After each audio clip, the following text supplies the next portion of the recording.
Eu sou a Helen, tenho 32 anos. Moro sozinha em uma casinha simples, com 2 quartos, em um bairro tranquilo. Nos últimos 6 anos, eu trabalho como analista de dados sênior em uma grande empresa de tecnologia. É um trabalho que me permite ficar em casa, rodeada pelo silêncio confortável das planilhas e do código. Minha vida é bem organizada, tudo planejado e previsível. É bem diferente da família bagunçada em que eu cresci. Essa é a história de como eu desmontei essa vida organizada. Não foi com drama nem briga, mas com uma simples assinatura em um contrato. Tudo começou por causa de um pedido absurdo, feito durante um jantar com carne assada. Antes de continuar, queria me conectar com você. Me conta nos comentários de onde você está assistindo e que horas são aí. É incrível ver até onde essas histórias chegam. Na minha família, os papéis foram definidos cedo e nunca mudaram. Meu irmão mais novo, Ethan, era o favorito. Meus pais, Margaret e Mark, sempre davam toda a atenção para ele. E eu era meio que a esquecida. Ou melhor, eu era a base que segurava tudo, aquela que só é notada quando algo dá errado. O Ethan, com 29 anos, dizia que era um designer gráfico em formação. Ele fala isso já fazendo há quase 10 anos. Na prática, isso quer dizer que ele nunca teve um emprego fixo. Ficava pulando entre estágios não pagos, projetos que nunca saíam do papel e trabalhos freelancers que mal pagavam as contas da semana. Mesmo assim, ele era simpático, carismático e tinha um talento incrível para convencer nossos pais de que o sucesso dele estava logo ali. Cada fracasso era só parte do caminho. Cada erro, uma lição na jornada artística. Já o meu caminho tinha que ser diferente, direto, seguro e responsável. Quando o Ethan fez 18 anos, ganhou um carro novo para viajar e se encontrar. Eu ganhei um horário de ônibus e um discurso sobre economizar para comprar um carro usado no futuro. A faculdade dele, de artes, foi paga sem questionamento. Já eu tive que pagar metade do meu curso de estatística, trabalhando em 2 empregos de meio período e correndo atrás de bolsas. Meus pais chamavam isso de formar caráter. Eu chamava de injustiça. A regra nunca dita era simples, os sonhos do Ethan eram um investimento. A minha estabilidade era obrigação.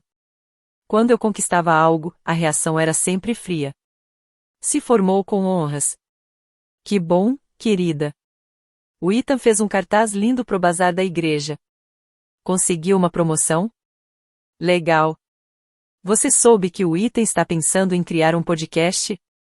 Quando eu comprei minha casa aos 28 anos, foi o maior exemplo disso. Ninguém ligou muito. Para mim, aquilo era uma grande conquista. Foram anos economizando, dizendo não para viagens, saídas e luxos, guardando cada centavo para conseguir dar entrada na casa. Eu tinha muito orgulho da minha casinha. Ela era simples, mas era minha. Era o meu refúgio, o único lugar no mundo onde eu não era só quem segura tudo, mas quem construiu tudo. Mas, para os meus pais, minha casa não era exatamente uma conquista pessoal. Era mais como algo útil para eles. Ah, a casa da Helen é tão perto daquele açougue ótimo, minha mãe dizia. Ou então, a gente pode deixar essas caixas lá na casa da Helen, ela tem espaço. O meu quarto de hóspedes virou, basicamente, um depósito. Tinha de tudo, enfeites de época dos meus pais, e coisas das tentativas do Ethan, uma roda de cerâmica, um equipamento de DJ, um cavalete cheio de tinta seca. Meu papel era aceitar tudo isso. Sorrir, concordar e abrir espaço. Se eu reclamasse, vinha suspiro, drama, e acusações. A gente só precisa de um pouco de ajuda, Helen. É isso que família faz. Era cansativo. Muito cansativo. Mas, por anos, eu continuei fazendo o meu papel. No fundo, eu queria a aprovação deles. Queria pelo menos um pouco daquele orgulho que eles sempre deram pro Ethan. Eu achava que, se eu fosse responsável o suficiente, bem-sucedido o suficiente e prestativo o suficiente, um dia eles iam me enxergar. Iam ver a Helen, a filha deles. Não só a Helen plano de apoio. Era uma esperança meio ingênua. Um sonho de criança que eu nunca consegui abandonar. Os almoços de domingo eram onde tudo isso se repetia, toda semana. Eu dirigia uns 20 minutos até a casa deles, já me preparando para ouvir mais uma história sobre o novo plano do Ethan, ou a nova crise dele. Meu pai, Mark, trabalhava como contador, passava o dia organizando números com perfeição, mas parecia não perceber o desequilíbrio emocional dentro da própria casa. Ele ficava na cabeceira da mesa, quieto, quase sem se envolver. Como um rei passivo, em um reino onde o filho era o príncipe. Minha mãe, Margarete, era enfermeira aposentada. Ela cuidava da casa com muito carinho, mas só pro Ethan. Comigo, era diferente. Ela enchia o prato dele, toda preocupada, e ao mesmo tempo me perguntava por que eu parecia cansada, ou por que eu ainda estava solteira. Alguns meses atrás, a crise foi o carro do Ethan quebrar. Ele disse que não tinha dinheiro para consertar, então ficou usando o meu carro por 3 semanas. Enquanto isso, eu tive que me virar com ônibus e rotas complicadas. Você trabalha de casa, Ellen, minha mãe disse, como se o meu tempo não tivesse valor. O Ethan precisa ir aos eventos dele. Eu não discuti. Só mudei minha rotina, aguentei o transtorno, e senti aquela raiva crescer de novo, bem familiar. Quando ele devolveu meu carro, o tanque estava vazio. E tinha um amassado novo na porta do passageiro. Ele disse que não sabia de nada. Nenhum obrigado. Nenhum desculpa. Era simplesmente esperado. No mês passado, foi o aluguel dele. Ele estava sendo despejado do apartamento moderno no centro porque estava há 3 meses sem pagar. Ele tinha gastado o dinheiro do aluguel em um computador novo, super caro, porque, segundo ele, você precisa investir nas ferramentas do seu trabalho. E, claro, quem me ligou não foi ele. Foi minha mãe. Ellen, você precisa ajudar. Seu irmão vai acabar na rua. A mensagem por trás disso era clara: o meu dinheiro, minha organização, tudo que eu construí, tinha que servir de rede de segurança para a irresponsabilidade dele. E eu cedi. Transferi o dinheiro para ele. Era uma quantia que me deu até dor no estômago, porque eu sabia que nunca ia ver esse dinheiro de volta.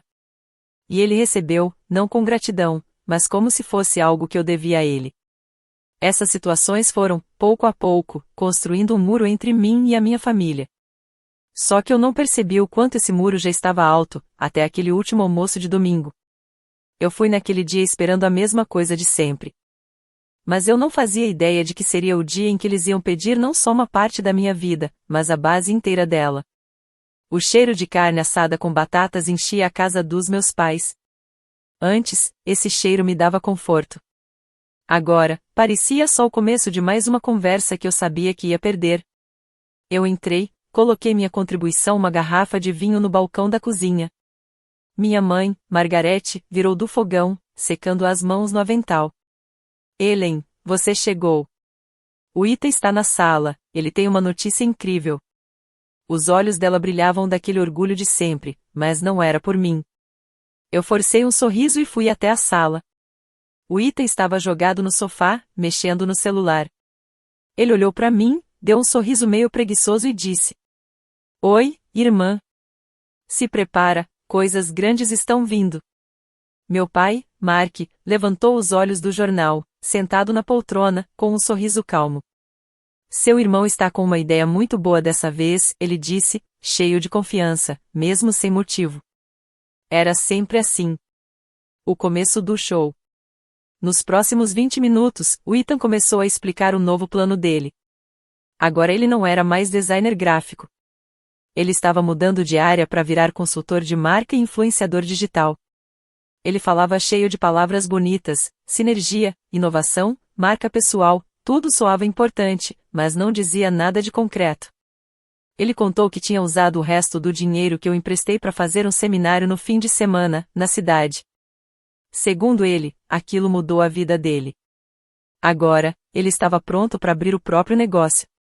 O único problema, segundo ele, era que precisava de uma fase de relançamento. Um tempo para montar portfólio, crescer nas redes sociais, e viver sem pagar aluguel, para focar totalmente na nova carreira. Eu só concordava com a cabeça, fazendo sons neutros.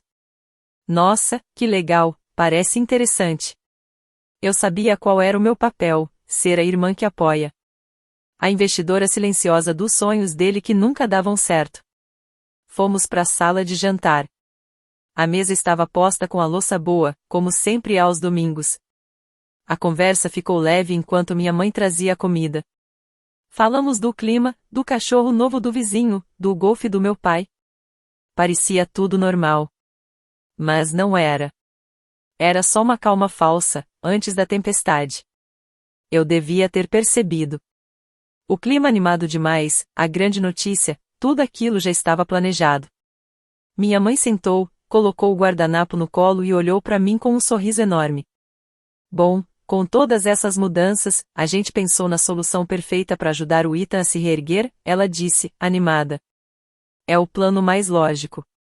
Meu pai concordou com a cabeça, já cortando a carne. Ethan se recostou na cadeira, com um sorrisinho de quem já sabia de tudo. Ele estava por dentro. Aquilo não era uma conversa, era uma decisão. E eu era a única que não sabia. Que plano? Eu perguntei, já sentindo um aperto estranho no peito. Minha mãe me olhou como se estivesse me oferecendo um presente maravilhoso. Bom, como você tem um quarto sobrando e trabalha de casa, já está resolvido. Seu irmão vai morar com você. Ela até juntou as mãos, como se o assunto estivesse encerrado. Vai ser só por alguns meses. 6, talvez 8 no máximo. Só até ele organizar o negócio dele. É perfeito.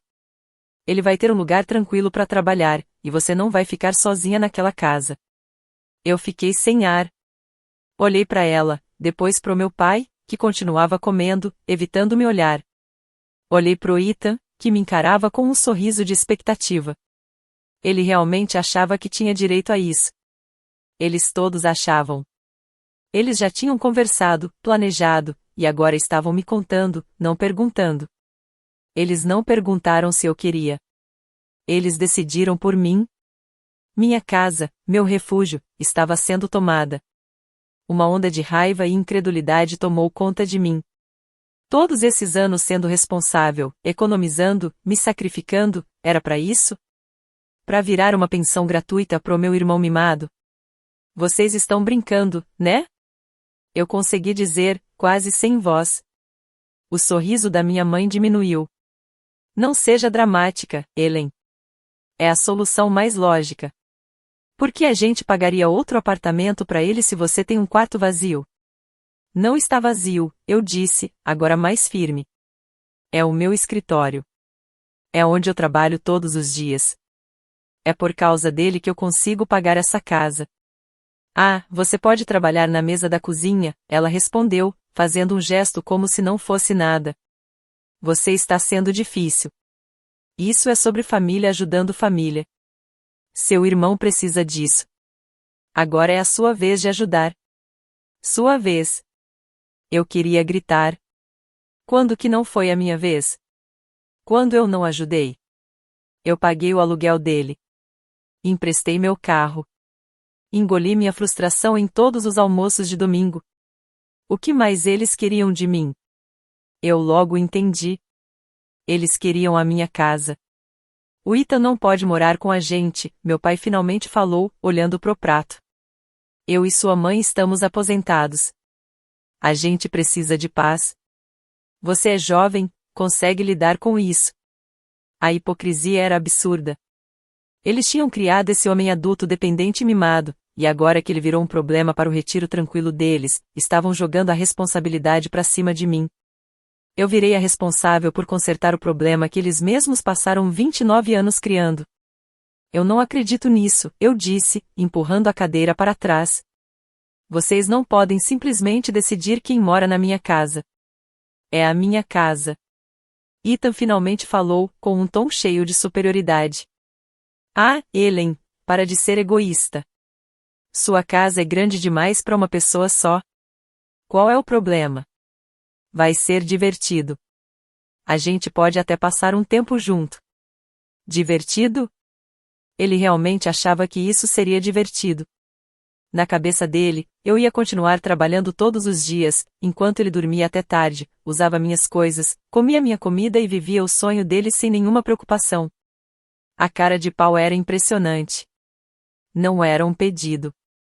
Era uma ordem disfarçada de dever de família. O meu silêncio, meus anos de aceitação, tinham feito eles acreditarem que tinham esse direito. Eles confundiram minha paciência com permissão. E ali, olhando para aqueles rostos esperando uma resposta, eu entendi algo com uma clareza assustadora. Enquanto aquela casa fosse minha, ela nunca seria só minha. Ela sempre seria o plano B deles. A segurança deles. O recurso de emergência.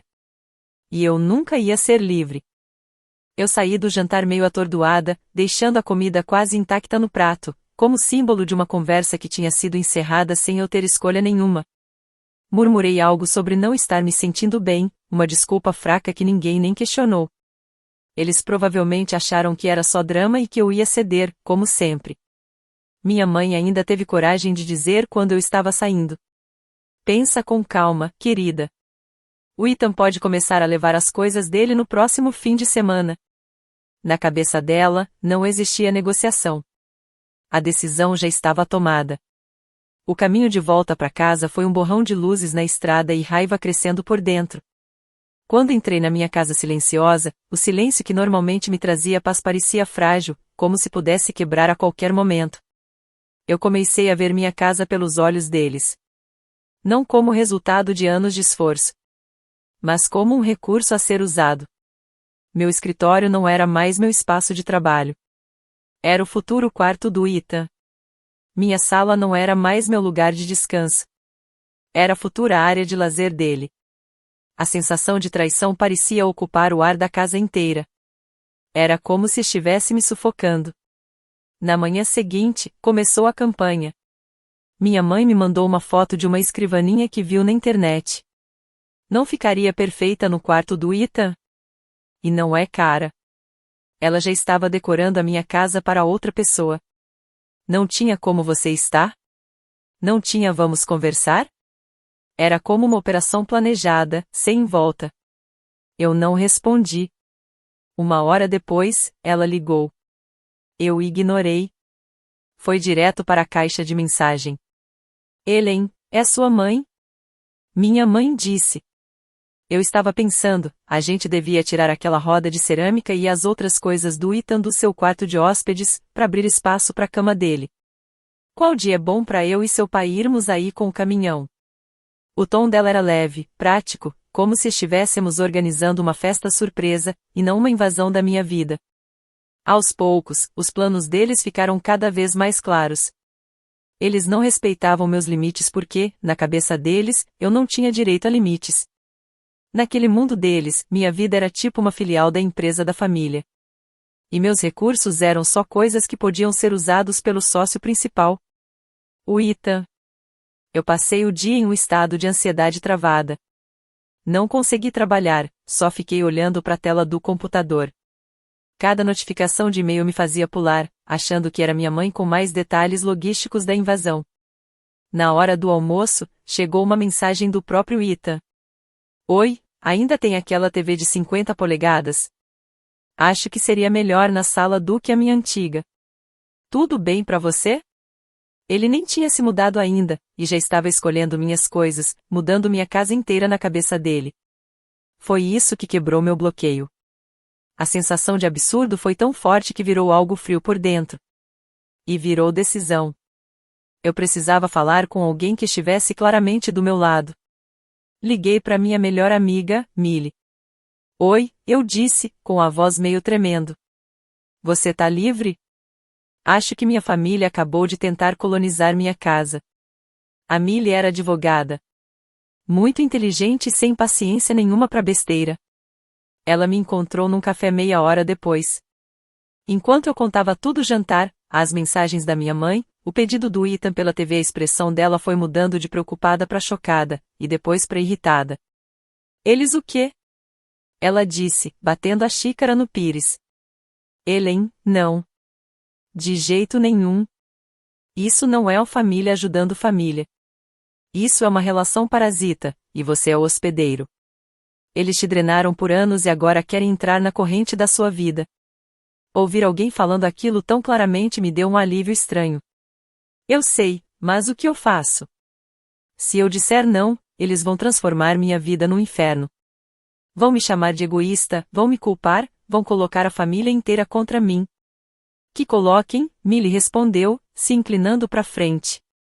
A opinião deles não é sua responsabilidade. A sua paz mental é. Ela respirou fundo e continuou. Ellen, vou te dar um conselho jurídico bem direto: essa casa é sua. Está no seu nome.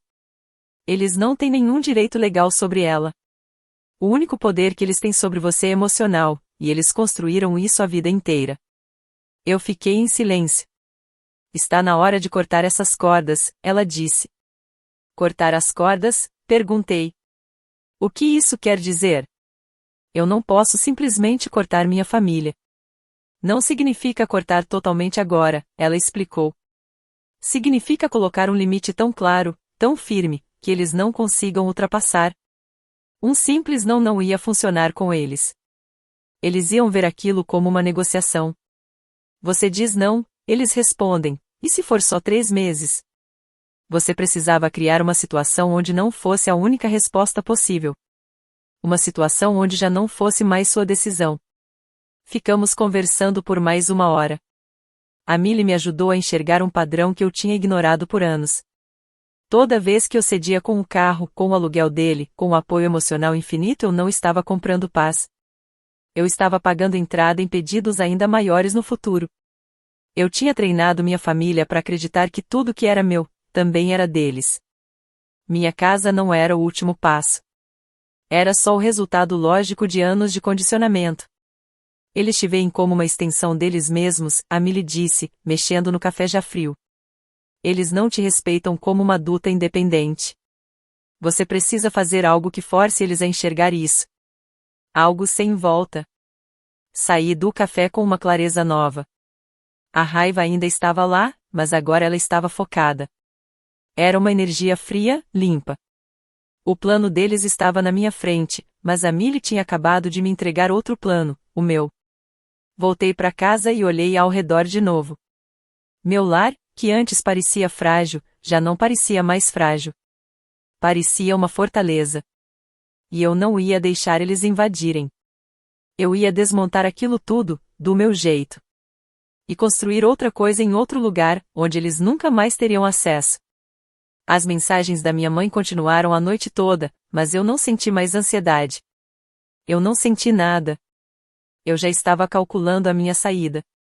Quando a decisão finalmente foi tomada, ela se acomodou na minha mente como uma equação resolvida.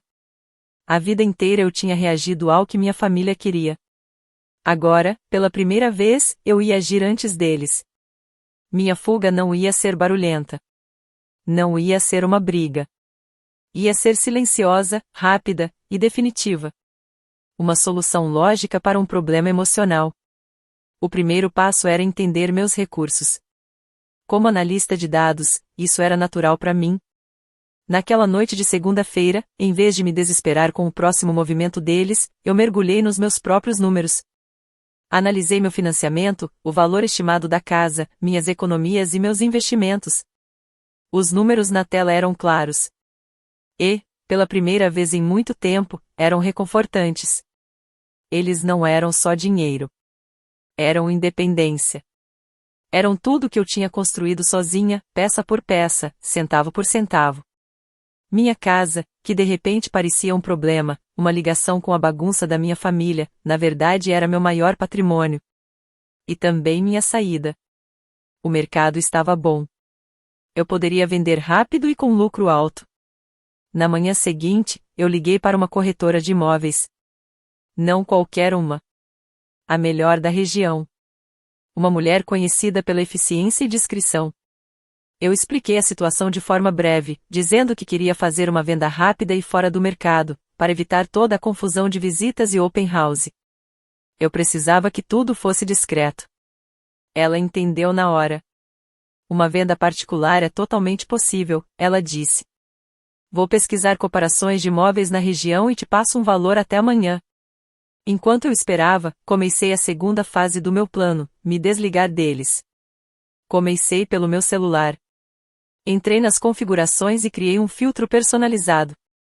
Todas as ligações e mensagens da minha mãe, do meu pai e do Ethan seriam silenciadas. Não estavam bloqueados.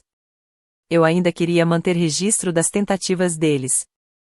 Mas meu celular não ia mais vibrar com as exigências deles. O silêncio imediato foi quase um alívio. Era como se um barulho constante e opressor que eu nem percebia, tivesse sido desligado de repente.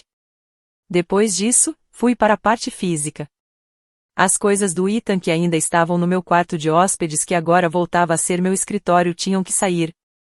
Passei a tarde inteira carregando a roda de cerâmica pesada, os equipamentos de DJ empoeirados e o cavalete manchado de tinta até a garagem.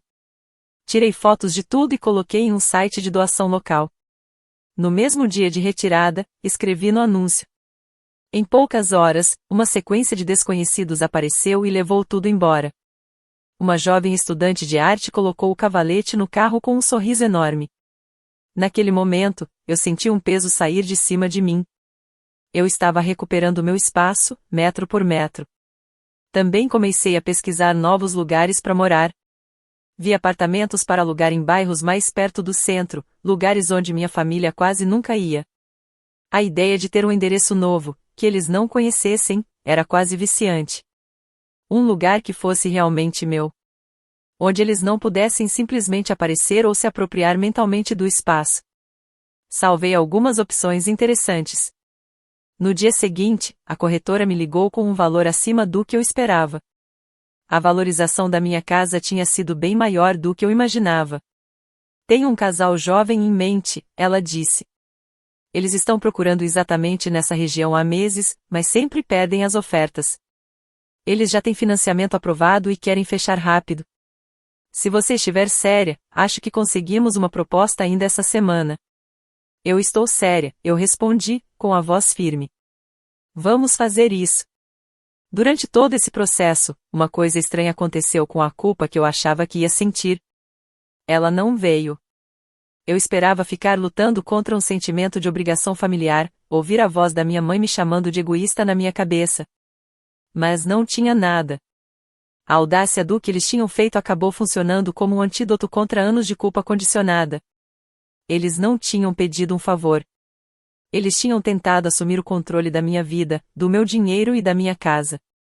Minha decisão não era egoísmo. Era autopreservação. Era consequência lógica do que eles mesmos tinham criado. Minha amiga Millie foi meu apoio nesse tempo. Eu atualizava ela todos os dias. Eles desapareceram completamente, eu disse para Millie na quarta-feira.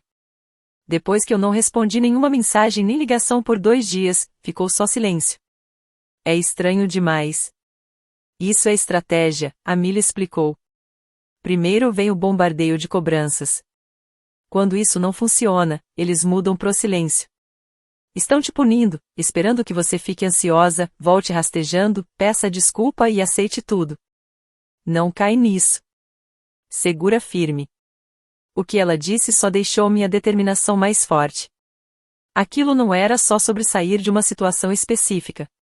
Era sobre quebrar um ciclo que tinha definido a minha vida inteira. Eu não era mais a Ellen boazinha, que sempre cedia. Eu era a Ellen que estava construindo o próprio futuro.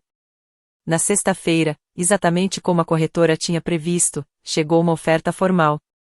Era pelo valor total pedido, sem condições, com fechamento rápido. Era perfeita. O meu plano de fuga não era mais um cálculo numa planilha. Era uma realidade esperando só a minha assinatura. Eu pensei na minha família, achando que eu só estava fazendo birra, esperando que eu voltasse ao normal. Eles não faziam ideia de que eu não estava recusando o plano deles. Eu estava executando um meu. Na semana seguinte, tudo virou uma correria silenciosa e estratégica. Enquanto minha família provavelmente estava presa no próprio silêncio manipulador, eu estava em movimento. Aceitei a oferta da casa, e toda a parte legal começou a andar. Inspeções foram marcadas, documentos preparados, e o fechamento foi agendado para 3 semanas depois. Era um prazo apertado, mas os compradores estavam com pressa, e eu também. Cada dia que passava parecia uma vitória. O maior desafio era esvaziar a casa sem levantar suspeitas. Eu não podia simplesmente chamar um caminhão de mudança e deixar tudo óbvio. Meus pais moravam perto o suficiente para qualquer vizinho comentar. Eu precisava desmontar minha vida em segredo. Comecei pelas coisas pequenas. Fui abrindo armários e gavetas, enchendo caixa após caixa com roupas, livros e objetos pessoais que eu não ia precisar de imediato. Aluguei um depósito do outro lado da cidade, e toda noite, tarde, eu ia com o carro cheio de caixas, como se fosse uma operação discreta, quase clandestina. Cada caixa que eu empacotava parecia uma camada da minha vida antiga sendo retirada. Encontrei álbuns de fotos antigos, onde eu quase sempre aparecia de lado, enquanto Ita estava no centro, sorrindo. Encontrei cartões de aniversário dos meus pais com mensagens genéricas impressas, sempre com uma nota de $5 dentro mesmo quando eu já era adulta, como se eu nunca tivesse deixado de ser criança. Eu não senti saudade. Senti distância. Como se estivesse organizando o arquivo de uma vida que já não era minha. E eu fui guardando tudo. Vendi quase todos os móveis grandes pela internet. Mesa de jantar, sofá, a cama de hóspedes que nunca recebeu um hóspede, mas já estava reservada para o Ita.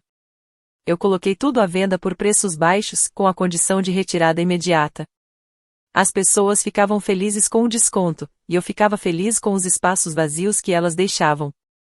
Minha casa começou a ecoar. Já não parecia um lar, parecia um ponto de passagem. Esse ato físico de desapego foi extremamente libertador. Eu estava me desligando das coisas materiais que tinham transformado minha casa em um alvo para minha família. Durante esse período, eu também encontrei um novo apartamento. Era um lugar moderno, de um quarto só, em um prédio seguro, com uma varanda de frente para um parque. Era menor que minha casa, mas dava uma sensação infinitamente maior de liberdade. Era um lugar que minha família nunca tinha visto, em um bairro que eles não conheciam. Era uma página em branco. Assinei o contrato e marquei a mudança para o dia seguinte ao fechamento da venda da casa. A Millie me acompanhava o tempo todo, sempre me dando força.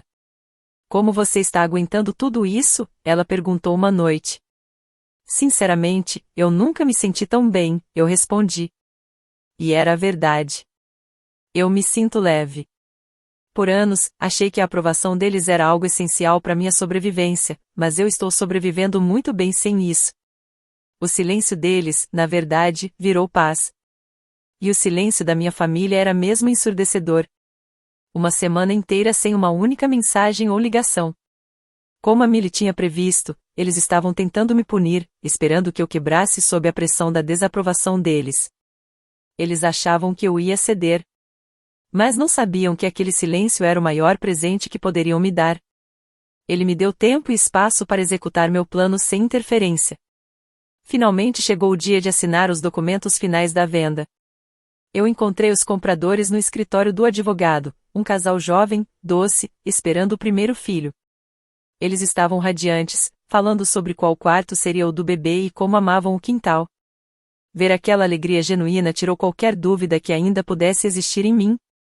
Minha casa ia para uma família que iria cuidar dela, viver ali seus sonhos.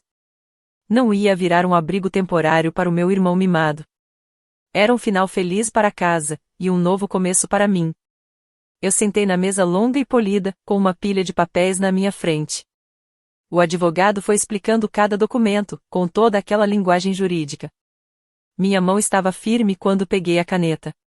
A cada assinatura, eu sentia como se uma corrente estivesse se quebrando. Eu não estava assinando só a venda de um imóvel. Eu estava encerrando o papel que me deram a vida inteira, o de responsável por tudo. Eu estava encerrando a ideia de que meu sucesso existia só para sustentar os fracassos do meu irmão. Estava assinando anos de obrigação, culpa e ressentimento. Estava deixando o passado para trás, para finalmente ter um futuro. Quando assinei a última página, o advogado sorriu e apertou minha mão. Parabéns, Ellen. O dinheiro vai ser transferido ainda hoje para sua conta. Eu saí do escritório sob o sol forte da tarde e respirei fundo. Estava feito. Eu estava oficialmente sem casa, e nunca me senti tão segura. A única coisa que faltava era ir a um último almoço de domingo e assistir o show final. No domingo seguinte, eu dirigi até a casa dos meus pais sabendo que era a última vez. Eu estava estranhamente calma, como uma atriz que já ensaiou todas as falas e só espera o palco abrir. Eu não falava com eles há quase 3 semanas. Então eu sabia, minha chegada seria vista como uma rendição. Eles iam achar que o silêncio tinha funcionado. Que eu tinha cedido. Entrei sem bater, como sempre fiz. Eles estavam na sala. E as expressões eram uma mistura de surpresa e satisfação disfarçada. Olha só quem resolveu aparecer, disse minha mãe, com uma doçura falsa na voz. Ela tentava parecer calma, mas tinha um brilho de vitória no olhar. Oi, eu disse, tranquila, sentando na poltrona mais distante. Nós estávamos preocupados, Ellen, meu pai disse, dobrando o jornal. Era mentira. Todos sabíamos disso. Eles não estavam preocupados, estavam irritados porque eu atrapalhei o plano deles. O Ethan, largado no sofá, só deu um sorriso de lado. Finalmente voltou a colaborar, ele disse, com um tom cheio de deboche. Eu ignorei e olhei direto para minha mãe. Eu vim porque achei que ainda tínhamos coisas para conversar. O rosto dela se iluminou na hora. Era isso que ela queria ouvir, minha submissão. Ótimo. Ainda bem que você voltou ao bom senso. Foi muito infantil da sua parte ignorar a gente. Já começamos a separar as coisas do Ethan. Ele pode se mudar no próximo sábado. Ela falou como se estivesse apenas reorganizando uma agenda. Isso pode ser um problema, eu disse, calma. O clima mudou na hora. O ar de vitória desapareceu e virou confusão tensa. Um problema, minha mãe repetiu, a voz mais dura. Que problema? Nós te demos 3 semanas para se acostumar com a ideia, Ellen. Isso não está mais em discussão. Fomos para a mesa de jantar. O silêncio era pesado. A comida foi servida quase sem ninguém falar. Eles estavam esperando eu quebrar. Pedir desculpa. Ceder. Eu comi devagar. Com calma. Sem pressa. Deixei eles esperando. Foi meu pai quem finalmente não aguentou. Então, Ellen, ele disse, limpando a garganta. Que problema é esse que você mencionou? Eu larguei o garfo, peguei o guardanapo e limpei a boca. Olhei primeiro para minha mãe, depois pro meu pai, e por fim pro Ethan, que me encarava com irritação. Era a hora. Minha mãe entrou na frente, antes mesmo de eu falar. Antes de você começar com desculpas, Ellen, vamos deixar uma coisa clara. Seu irmão vai morar na sua casa enquanto se reergue. Isso vai acontecer. Ele precisa de um ambiente estável e você vai fornecer isso. É isso que uma boa irmã, uma boa filha faz. Eu respirei fundo, e assenti levemente, educadamente. Eu entendo completamente a posição de vocês, eu disse, com a voz calma, sem demonstrar nenhuma emoção. E vocês estão certos. Ele pode sim se mudar. Fiz uma pausa. O silêncio pesou na sala. O sorriso da minha mãe voltou, vitorioso. O Ethan se recostou no sofá, como se já tivesse vencido. Então eu completei. Claro, se os novos donos não se importarem. Silêncio absoluto. O sorriso da minha mãe congelou, e depois desmoronou em pura incredulidade. A expressão do Ethan desapareceu na hora, virando um vazio. Meu pai, sempre quieto e cúmplice, parou no meio da mordida. O garfo com purê ficou suspenso no ar. Os olhos dele se arregalaram. Ele foi o primeiro a falar, num sussurro engasgado. Donos? Minha mãe veio logo depois, com a voz aguda. O quê? Que novos donos? Do que você está falando, Ellen? Estou falando de um casal jovem muito simpático que comprou a minha casa, eu expliquei, calma. O contrato foi fechado na sexta-feira. Eu já tirei todas as minhas coisas ontem. Eles recebem as chaves amanhã de manhã. Então, como eu disse, se o Ethan quiser morar lá, vai ter que conversar com eles. Mas acho difícil, eles falaram que vão transformar o quarto em um berçário. A explosão foi maior do que eu imaginava. Minha mãe levantou de uma vez, a cadeira arrastando no chão. Você vendeu sua casa? Você vendeu sua casa sem nos avisar? Ela gritou, o rosto ficando vermelho de raiva. Por que eu teria que avisar vocês? Eu respondi, ainda calma. Era minha casa. Meu patrimônio. Minha decisão. Vocês deixaram bem claro que viam aquilo como um recurso da família, então eu decidi liquidar o recurso. Você fez isso para nos atingir, gritou Ethan, finalmente entendendo que a vida fácil dele tinha acabado. Porque você é egoísta. Você não consegue ajudar seu próprio irmão por alguns meses. Alguns meses, eu dei uma risada curta, sincera. Ethan, você nunca ficou de pé sozinho na vida inteira. Não ia ser alguns meses. Ia ser a minha vida inteira. Eu trabalhando na minha cozinha enquanto você morava de graça no meu escritório, vivendo mais um sonho que não leva a lugar nenhum.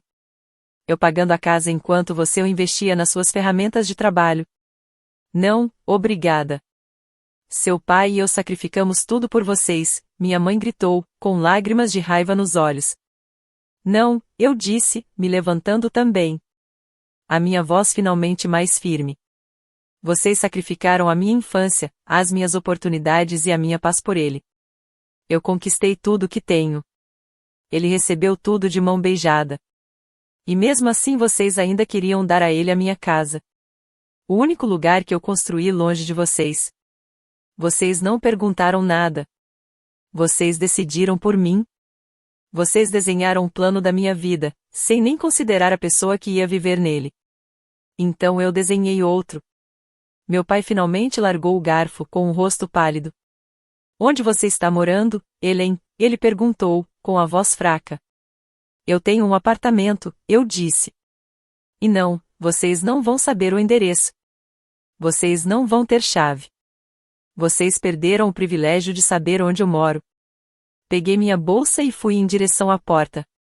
Minha mãe já estava chorando, misturando raiva com vitimismo. Meu irmão me encarava com ódio puro, sem disfarce. Meu pai só parecia, destruído. Por um segundo, eu senti algo. Mas não era culpa. Era pena. Eles tinham construído toda a dinâmica da família em cima de uma base errada, E eu tinha acabado de tirar o pilar de sustentação. Toda a estrutura estava desmoronando. Espero que tenha espaço no seu porão, mãe, eu disse, abrindo a porta. Porque parece que o Ethan vai voltar para casa de vocês. E eu saí sem olhar para trás. As semanas depois daquele jantar foram marcadas por um silêncio profundo e estranhamente satisfatório.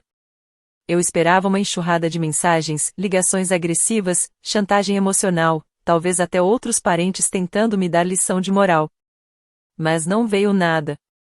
Parecia que o que eu tinha feito foi tão fora do que eles imaginavam, tão definitivo, que simplesmente travou o sistema deles.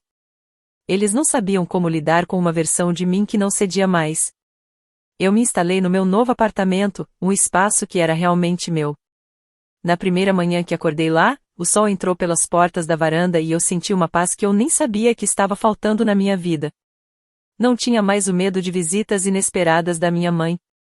Nem a ansiedade de ligações pedindo ajuda do Ethan. Meu celular estava silencioso. Minha mente estava silenciosa. Minha vida, finalmente, estava em paz. Eu mergulhei em construir meu novo lar.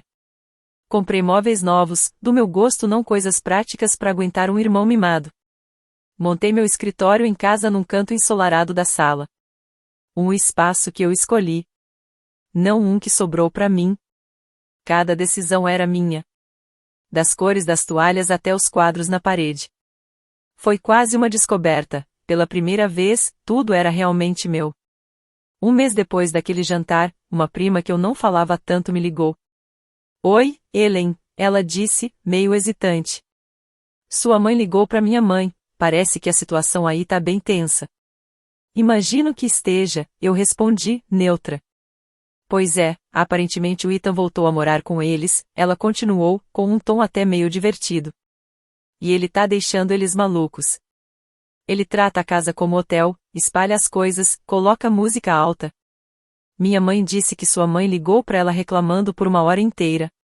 Falou que não sabe como você aguentava. Eu não consegui evitar um sorriso com a ironia. Eu não aguentei, eu disse simplesmente. Minha prima riu. Acho que não. Enfim, ela queria que eu descobrisse seu novo endereço. Não se preocupa, eu disse que não fazia ideia. E, sinceramente, ainda bem pra você. De verdade. Essa conversa só confirmou o que eu já suspeitava. O problema nunca tinha sido eu. Tinham sido eles. Eles não queriam lidar com as consequências da forma como criaram o Ethan, então tentaram jogar esse problema em mim. Agora, ficaram com ele. E finalmente estavam colhendo o que passaram 30 anos plantando. A paz e o silêncio da aposentadoria deles, que eles achavam mais importantes do que o meu bem-estar, tinham desaparecido. Alguns meses se passaram.